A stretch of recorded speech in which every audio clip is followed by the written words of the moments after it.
Hello everybody, welcome back to the Movie Cave! Now I hope that you guys are ready for today's video. What are we doing today? Well, we have part 9 of the Star Wars Battlefront 3 concept video series. So if you haven't watched the previous videos, go watch those before you watch this one because it would make more sense going forward. I will leave a link in the description down below to my Battlefront 3 concept playlist. Make sure that you go watch those videos before you watch this one because it would make more sense going forward. So for the hero guide for Luke Skywalker, I'm going to be discussing everything, letting you guys really understand how you would play as Luke Skywalker, which version of Luke Skywalker. Not going to waste any more time, let's just get straight in to the video. Okay, so again, same as Battlefront 2 in a way. Let me explain. So with the hero guides, I will be chopping ideas into sections. So I will go over the abilities in combat, then I will move on to the appearances, and so on. So with that said, let's get straight to the abilities and combat.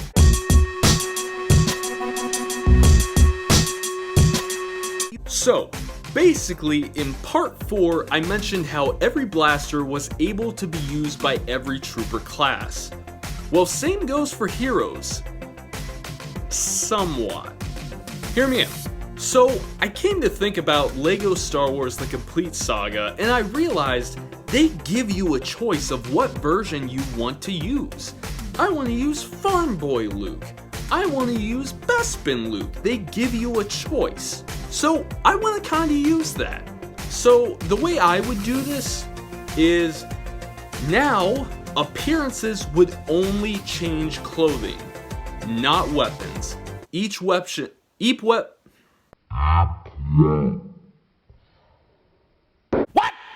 What the hell was that? Each weapon option would only change their playstyle. Hear me out. If you use Luke's Emerald lightsaber, then it would just be Luke Skywalker from Battlefront 2 already. The only difference is a new thing I would add to the game is double jump. So I've been playing a lot of the Avengers game recently, and I really enjoy playing the Avengers game. I like certain ideas that they have from it, so I've taken some ideas that's in the Avengers game and put it in here. And one idea that I liked was the idea of a double jump. Now, a lot of games have this. The Force Unleashed had it.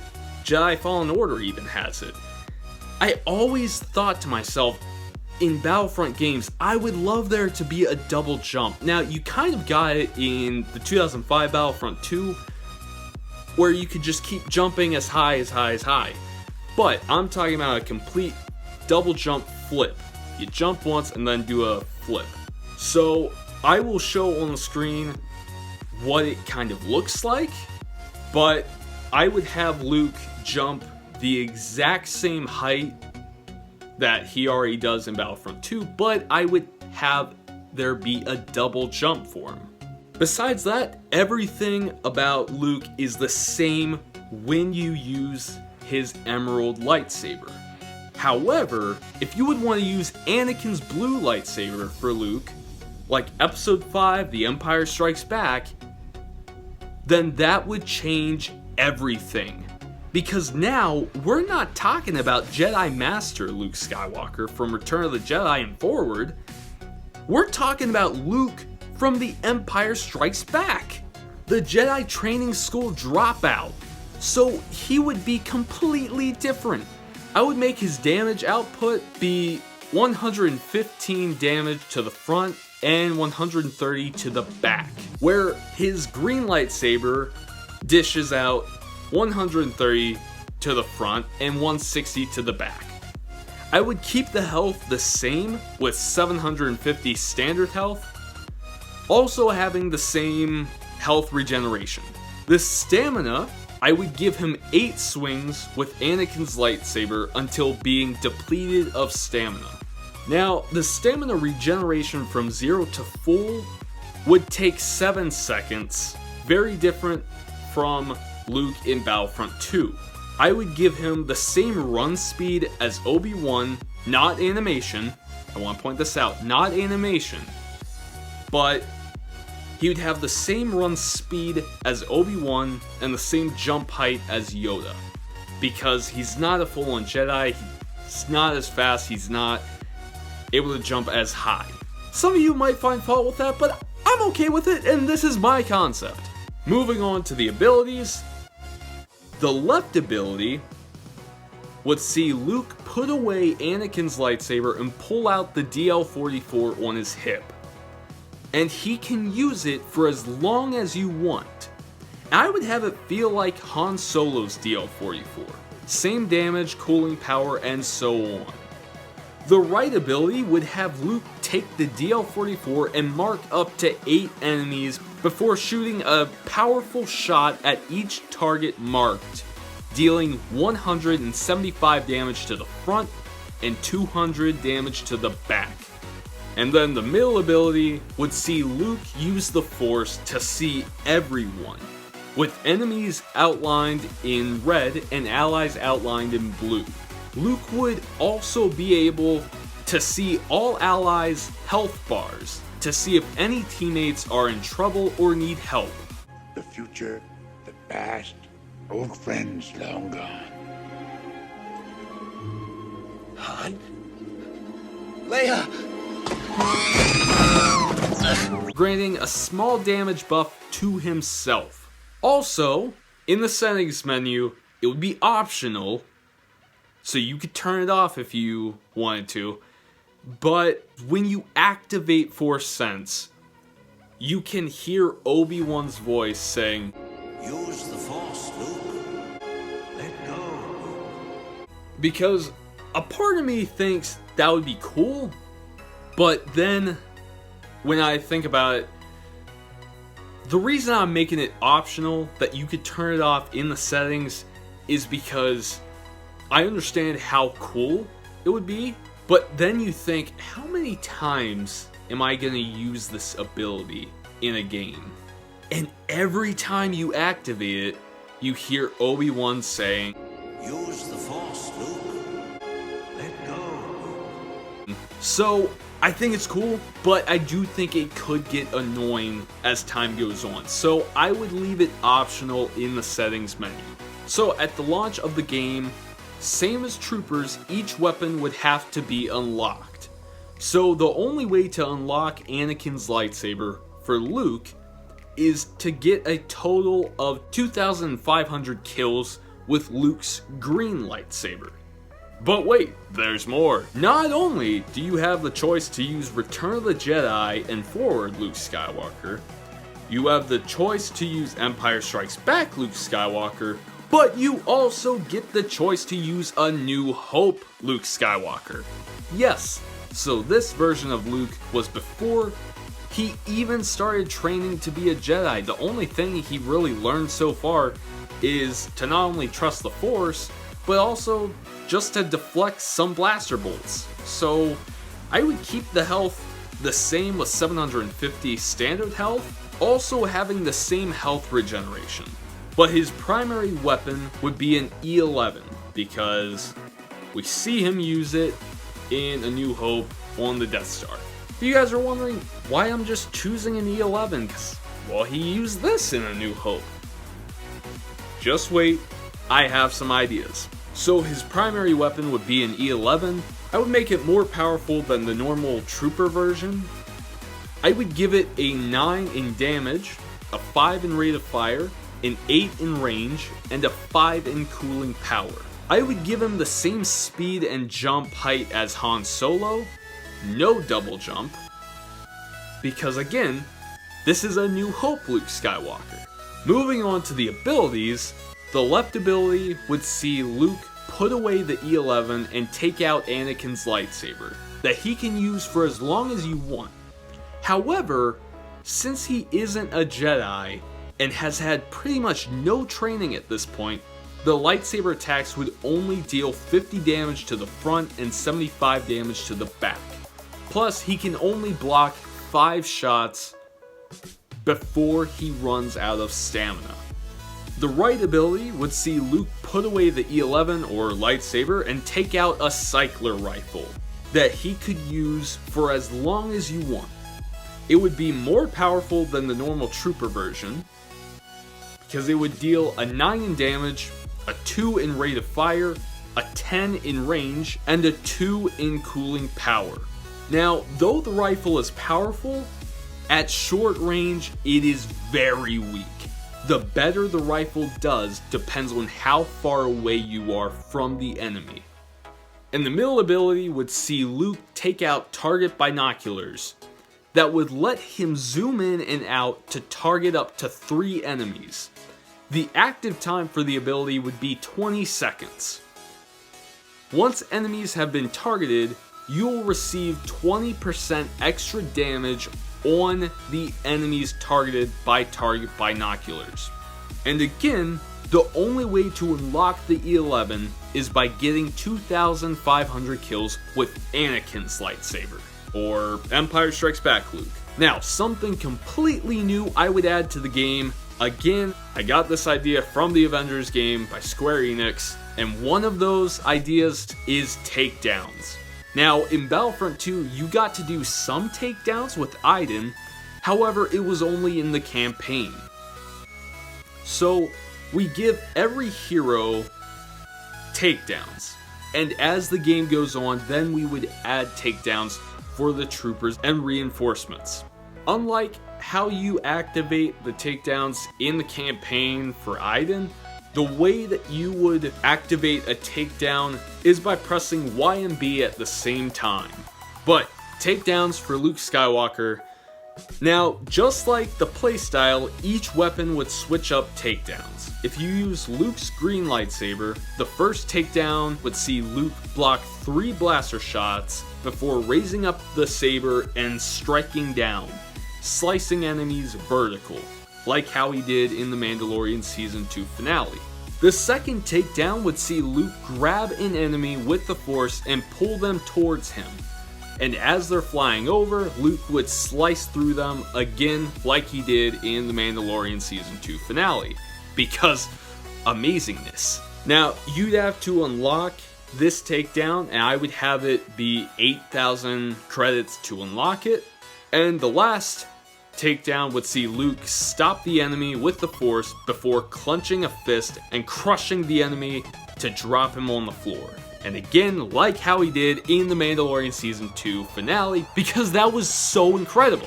And for this takedown, because it's so stinking amazing, I would make it 15,000 credits to unlock it. Now, if you use Anakin's lightsaber, the first takedown would see Luke swing the saber to strike the enemy's arm, before using so much strength to swing the saber in an uppercut position, slicing the enemy in the face, like how he did against Darth Vader in the vision he had on Dagobah. The second takedown would see Luke take the DL-44, fire a shot to the enemy's shoulder, do a side barrel roll, fire another shot to the enemy's leg, before running up and stabbing him in the stomach. I would have this be like 8,000 credits. And then the last takedown would see Luke do a front flip over the enemy to turn around with an overhand strike down, somewhat like what he did against Vader on Cloud City in Empire Strikes Back. I would have this be 15,000 credits to unlock. And now if you use the E11 or A New Hope Luke Skywalker, the first takedown would see Luke shoot the enemy in the stomach, and as the enemy goes to a knee, Luke would pull out the cycler rifle and bash the enemy in the back of the head. The second takedown would see Luke dodge an attack and quickly shoot the enemy in the chest. As they fall to their knee, Luke would run up and stab the enemy with Anakin's lightsaber. I would have this be around 8,000 credits. And the last takedown would see Luke shoot the enemy in the chest before he would turn around and put away the E11, taking out the lightsaber and swinging it around, getting into a fighting position. However, and yes, this is self-indulgence, but when Luke swings the lightsaber, he accidentally hits the enemy he shot, reminiscing of LEGO Star Wars The Complete Saga, where he decapitates C-3PO.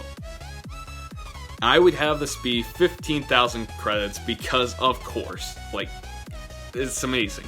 Another thing new I got from the Avengers is parrying, to make the combat better. At least I feel like it would make it better. Now, only melee weapons, no blasters. If you have a blaster, you can't parry. You can dodge, but I want to put parrying in there if you just have a blaster. But if you have a lightsaber or staff or so on, then you can parry. Same physics, same so on.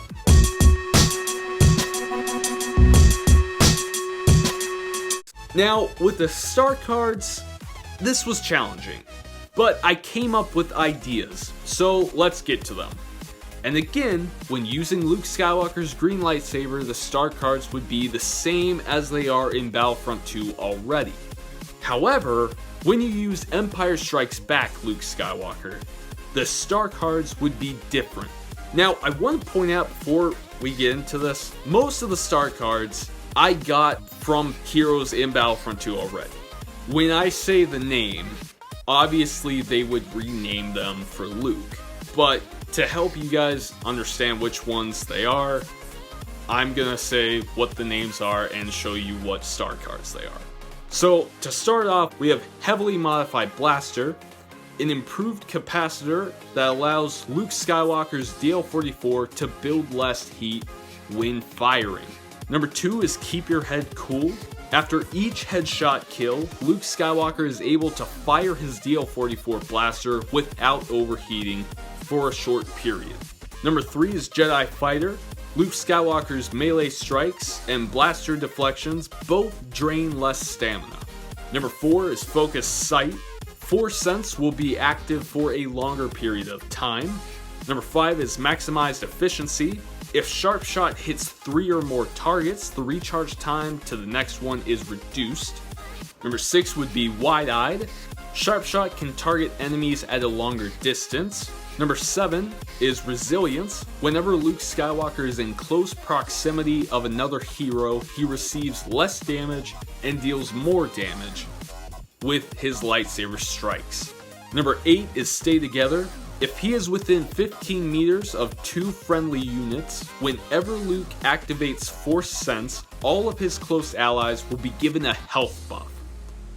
Also, for himself and close allies, they will take reduced damage. Number 9 is Fool Me Once. The recharge rate is faster for all of Luke Skywalker's abilities. So, there is that, but if you use A New Hope, Luke Skywalker, then here are its star cards. Number 1 is Perfect Defense. Blocking lightsaber and blaster attacks with Anakin's lightsaber will drain less stamina. Number 2 is High Spirit. Luke Skywalker can regenerate more base health. Number 3 is Heavily Modified Blaster. An improved capacitor allows Luke Skywalker's E11 to build less heat when firing. Number 4, Sniper Expert. Each headshot kill will instantly disable Luke Skywalker's cycler rifle from overheating for a short period of time. Number 5 is Improved Target Binoculars, an improved version of the target binoculars that increases the duration an enemy is spotted. Number 6, Massive Strikes. Luke Skywalker deals more attack damage with Anakin's lightsaber, however, the attacks drain more stamina. Number 7 is They're All Around. The target binoculars can now lock on to 3 extra enemies. Number 8 is Bodyguard, where you take reduced damage when at critical health. And then number 9, Easy Cooling. When using the cycler rifle, the cooling success states are a lot longer, but reduces the damage in the process.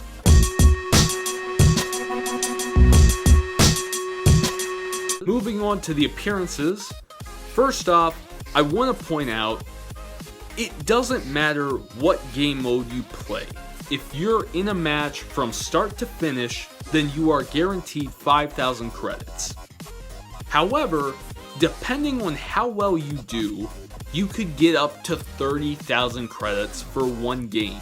The game would judge how well you do based on combat and objectives. Also, if you would get over 30 kills while not dying once in one match, you would get a bonus of 15,000 credits. The appearance levels would change how much credits you spend for that appearance. So, the appearance levels, I would switch them up a lot. The first appearance level is 5,000 credits. I would call it extremely common. Number 2 would be paying 10,000 credits, and I would call it very common. Number 3 would be 15,000 credits. I would call it common. Number 4 is 20,000 credits. I would call it uncommon. Number 5 is 40,000 credits, and I would call it rare. Number 6 is 60,000 credits, and I would call it extremely rare. Number 7 is 80,000 credits, and I would call it legendary. But wait, it doesn't stop there. Number 8 is 100,000 credits. I would call it beyond legendary. Number 9 is 150,000 credits. I would call it iconic. And then number 10 is 200,000 credits. I would call it there's no getting any better. So, now that we've discussed the appearance levels, let's get to the appearances themselves. So, I would have the default appearance be basically the same as he looks in Battlefront 2, but he is only wearing one glove. I know that's probably stupid that I'm this upset over just a small thing of a glove, but come on, we're trying to be accurate here. Get with the picture. His second appearance would be basically his appearance in Star Wars Battlefront from 2015, and I would have this be 20,000 credits. His third appearance option would be his Endor appearance. I would make this 40,000 credits. His fourth appearance option, I would give him the look that he had in The Mandalorian Season 2 finale, where he had the robe with the hood on. I would make it 80,000 credits because that outfit is stinking amazing. His next appearance option would be his Hoth appearance, and I would make it 40,000 credits. His next appearance option would be his pilot look. I would make it 80,000 credits. The next appearance would be Cloud City or Bespin, whatever you want to call it. Basically when he faces Vader. I would have it be 40,000 credits. And then the next appearance option would be training with Yoda. I would make it 80,000 credits. The next appearance option would be his healing appearance in Empire Strikes Back. Not the diaper look, not Luke in the back to tank or whatever. No, I'm talking about the very end of Empire Strikes Back. This look. Then his next appearance would be his farm boy look from A New Hope, and it would be 40,000 credits. His next appearance would be the Yavin 4 ceremony, which would be 40,000 credits. And then the next appearance would be his Stormtrooper appearance with the helmet on. I would make it 80,000 credits. Now, I know that some of you might find it very not right and say that seems very unfair, but trust me, as the series progresses, it won't be overpowered or anything. I got some ideas. The next appearance option would be The Force Awakens, where he has on the Jedi robes with the hood on. I would make this 100,000 credits. His next appearance option would be the Old Hermit from The Last Jedi. I would make it 20,000 credits. Then his next appearance option would be the Old Hermit Poncho. I would make it 20,000 credits. The next appearance option would be A Jedi's Return. Basically his look when he fought Kylo Ren, and I would make this 40,000 credits. The next appearance would be Training Leia. Then the next appearance would be A Jedi Master's Path, which would be this appearance that he had in Legends, where he basically looks like he has on the old Jedi robes. His next appearance would be the same look, but with the Jedi robes on, with the hood down. I would make it 100,000 credits. And then the last appearance that I thought of for Luke, and yes, this is self-indulgence, But I would have his last appearance be Empire Strikes Back, training with Yoda. However, Yoda is on his back, in the backpack. I would have it be 200,000 credits, because how can you not have that as the best of the best? Like, Yoda's on his back. And I would even have Yoda be talking to Luke while you're playing the game. He'd act as like he's training you, and it would be so cool. And I would have there be a feature where if you have on a certain material, if you have an appearance of a certain material, if you press down on the D-pad, you could switch it up a little bit.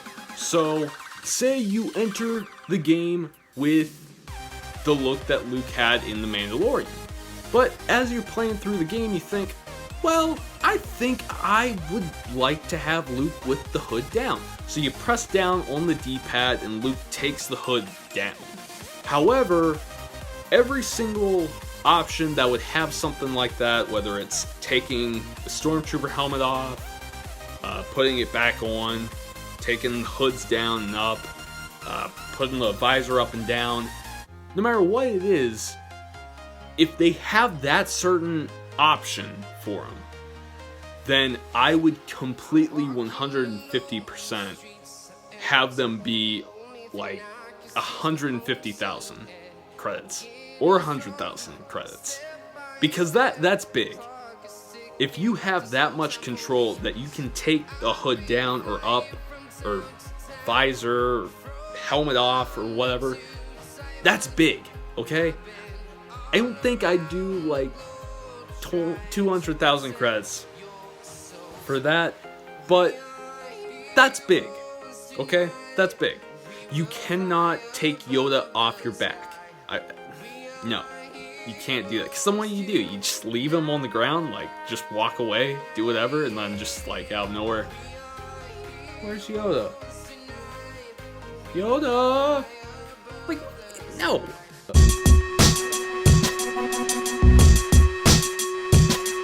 Now moving on to the emotes or voice lines. I would have each of these emotes and voice lines be 5,000 credits for each.